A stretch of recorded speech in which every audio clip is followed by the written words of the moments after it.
Pirmą kartą pristatome AUP banko veiklos rezultatus Lietuvoje. Esame ilgametis finansų partneris stambiam verslui.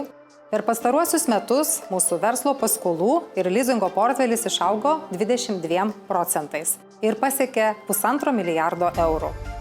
Augančios finansavimo apimtys kompensavo mažėjusias palūkanų normas.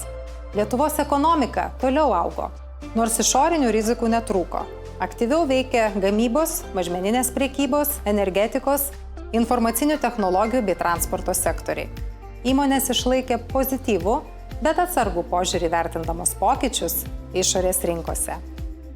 Per metus 10% išplėtėme profesionalų komandą. Tai leidžia mums dar tvirčiau įgyvendinti AUP grupės ilgalaikio augimo strategiją Lietuvoje.